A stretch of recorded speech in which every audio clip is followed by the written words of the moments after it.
네, 이번 시간에는 우리 지난 문자열 공부할 때 배웠던 인덱싱 슬라이싱 기법을 이 넘파이 배열에 적용하는 방법에 대해서 배워볼 건데요. 마지막 간단한 예제를 통해서 실제 실습 문제도 한번 풀어보도록 하겠습니다. 얘도 마찬가지로 우리 리스트처럼 각각 번호가 부여되어 있고요. 이 번호를 우리는 인덱스라고 부릅니다. 그래서 어레이 인덱싱하는 방법은 우리 일반적으로 사용하는 대괄호를 이용해서 몇 번째 데이터를 가지고 올 건지를 불러주면 돼요. 그래서 0번째라고 했더니 얘는 2차원 배열이기 때문에 1, 2, 3이라는 리스트를 가지고 오게 되는 거예요. 그럼 나는 그 중에서 이 1이라는 데이터만 가지고 오고 싶어요. 0번째 리스트의 0번째 값이에요. 그러니까 이 리스트 안에 들어있는 0번째 인덱스의 0번째 값이다. 그래서 이렇게 0번째의 0번째 표시를 하셔도 되고요. 우리가 자주 사용하는 방법은 이렇게 많이 표현을 해요. 컴마로 0,0 대괄호 두 개를 사용하셔도 되지만 0,0 해서 앞에 오는 건 행, 뒤에 오는 건 열과 같은 형태로 우리가 배열을 꺼내올 수가 있습니다. 이것도 한번 같이 해볼게요.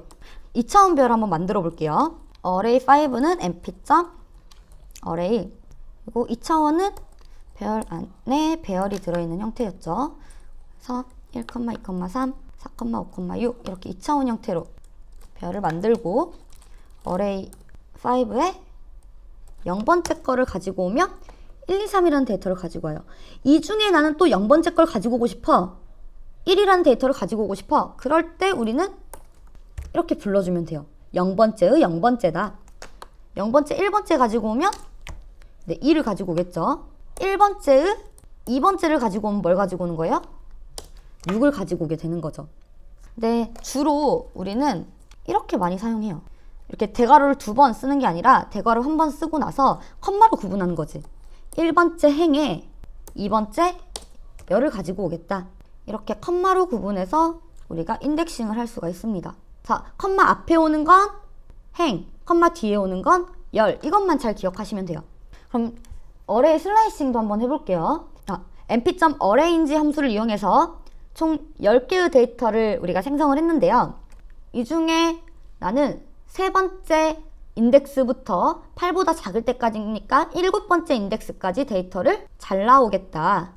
그리고 이 슬라이싱을 통해서 데이터를 대입할 수도 있어요. 3:8에 나는 12라는 데이터를 담겠어. 그러면 세 번째부터 7번째 인덱스에 들어있는 데이터가 전부 12로 변경됩니다. 이렇게 슬라이싱을 통해서 우리가 데이터를 대입해 줄 수도 있다.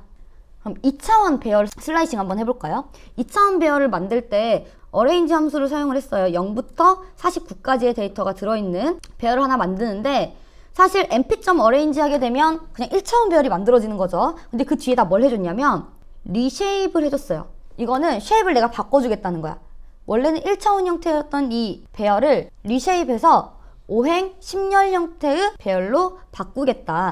이거 한번 같이 만들어 볼까요? ARR6은 np.arrange 50이라고 넣게 되면 0부터 49까지죠. 얘를 리쉐입 몇 컴마 몇으로? 5,10으로. 그리고 한번 데이터를 확인을 해볼게요. ARR6 하게 되면 총 5행 10열의 데이터가 만들어집니다. 그럼 우리가 이 중에서 이제 슬라이싱을 한번 해볼 건데 지금 보면 이 컴마를 기준으로 앞에 오는 건 행, 뒤에 오는 데이터는 열이라고 했어요. 행과 열로 나누어진다. 그래서 행은 몇부터 몇까지예요? 행은 0부터 1번째 행, 열은 전부. 그래서 array 6에 나는 컴마로 구분해서 행은 0부터 1번째 행을, 열은 전체 열을 가지고 오겠다. 이렇게 슬라이싱으로. 이거 헷갈리시면 안 돼요. 컴마 앞에는 행, 컴마 뒤에는 열. 그래서 보시면 0행, 1행, 1행까지 열은 전체 다 가지고 오는 거죠. 그럼 얘는 뭐예요? 컴마 앞에 오는 게 행이기 때문에 행은 전체 행을 가지고 올 거고 열은 0번째 것만 가지고 오겠다라는 뜻이에요. 즉 행은 전체 다 가지고 오고요. 열은 0번째 것만 가지고 오기 때문에 0, 10, 20, 30, 40만 데이터를 가지고 오는 거죠. 이 예제 한번 풀어보도록 할게요. 우리가 10명에 대한 키와 몸무게가 들어있는 파일을 읽어서 사람별로 BMI 지수를 구하는 예제를 한번 해보도록 하겠습니다. 그럼 이 텍스트 파일을 불러올 수 있어야 하는데 한번 텍스트 파일 열어볼까요? 이 텍스트 파일을 보면은 키에 대한 정보와 몸무게에 대한 정보가 들어있고요. 이 각각의 정보들은 전부 컴마로 구분되어서 들어있는 걸 확인을 할 수가 있죠. 그럼 우리는 이 txt 파일을 불러와서 numpy 배열로 만들어가지고 한번 연산을 해보도록 할게요. 우리 txt 파일 불러올 때는 mp.loadtxt라는 함수로 호출해주면 되고요. 먼저 들어가는 매개 변수는 파일의 경로, 즉 이름과 확장자까지 꼭 들어가 주어야 하고요. 뒤에 들어가는 매개 변수는 구분자를 넣어주면 돼요. 나는 이 파일을 읽어서 배열 형태로 만들 거야. 그럼 각각의 요소를 컴마로 구분해서 배열로 만들겠어 라고 구분자를 지어주는 거죠. 그럼 이 파일은 어디에 저장이 되어 있어야 하느냐면 우리 파이썬 파일 만드는 주피터 노트북 딱 열었을 때 바로 뜨는 창 있죠. 여기에 저장해 주시면 돼요. 그래서 이 텍스트 파일을 그대로 옮겨주도록 할게요. 그리고 이름을 하나 복사를 해놓을게요. 업로드. 그럼 한번 불러와 보도록 할게요. height underbar weight라는 변수를 하나 만들어서 mp.loadtxt 이 괄호 안에다가 매개 변수 하나씩 넣어주면 되겠죠. 파일의 경로와 파일 이름과 확장자까지 넣어주셔야 되는데 이 파일의 경로는 따로 뭐 지정하지 않아도 돼요. 왜냐면 이 파이썬 파일하고 txt 파일이 같은 경로에 들어있기 때문에 그냥 이렇게 파일명만 넣어줍니다. 그리고 델리미터라는 변수에는 이렇게 컴마를 구분자로 넣어주도록 할게요. 데이터를 한번 확인을 해볼게요. 우리 탭 누르면 자동 완성 기능이 있어요. 하고 실행을 하면 실제 그 텍스트에 들어있는 데이터가 배열 형태로 만들어진 걸 확인을 할 수가 있죠. 그럼 우린 이 배열을 가지고 뭘 해볼 거예요? BMI 지수를 구할 거예요. BMI 지수는 몸무게를 키와 키를 곱한 수로 나눠주어야 하는데 미터 단위예요. 미터 단위. 그런데 우리가 지금 저장해서 불러왔던 데이터는 센티미터 단위로 아마 들어있을 거예요. 그럼 얘를 미터 단위로 바꿔주고 이후에 우리 몸무게를 나눠가지고 BMI 지수를 구해주면 되겠죠. 그러면 한번 연산을 해보도록 할게요. 여러분들 이 연산을 조금 더 편하게 하려면 어떻게 하면 되냐면 변수를 이용해서 0번째는 키에 대한 정보고요. 1번째는 몸무게에 대한 정보를 가지고 있으니까 이걸 각각 1차원 배열 형태로 변수를 새로 만들어 줄게요.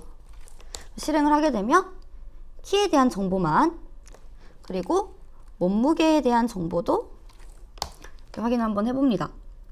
각각 1차원 형태로 이제 데이터가 저장되어 있기 때문에 여러분이 연산하기가 훨씬 수월할 거예요. 그럼 이 키와 몸무게 정보를 가지고 일단 키를 어떤 단위로 바꿔줘요? 미터 단위로 바꿔서 미터 단위로 바꾼다는 건 저걸 어떻게 해요? 100으로 나눠줘야겠죠. 그럼 이제 미터 단위로 바뀌었어요. 그럼 이 데이터를 우린 또 어떻게 해줘야 돼? 이 결과값을 지수 연산을 통해서 제곱을 구해주면 되겠죠. 그리고 이 데이터로 우리는 몸무게를 나눠주게 되면 BMI 지수를 이렇게 구해볼 수가 있습니다. 파이썬에서 제공해주는 리스트를 활용해서 이 예제를 우리가 해결을 하려면 반복문을 반드시 필수적으로 사용을 해야 돼요. 그런데 numpy 배열을 사용하기 때문에 각 요소별로 연산이 가능하다는 장점을 살려서 우리가 쉽고 간단하게 연산을 해볼 수가 있는 거죠. 네, 이렇게 실제 몸무게 데이터와 키 데이터를 가지고 numpy 배열을 활용해서 BMI 지수를 구하는 실습까지 진행을 해보았습니다. 다음 시간에는 numpy 모듈의 함수에 대해서 같이 배워보도록 하겠습니다.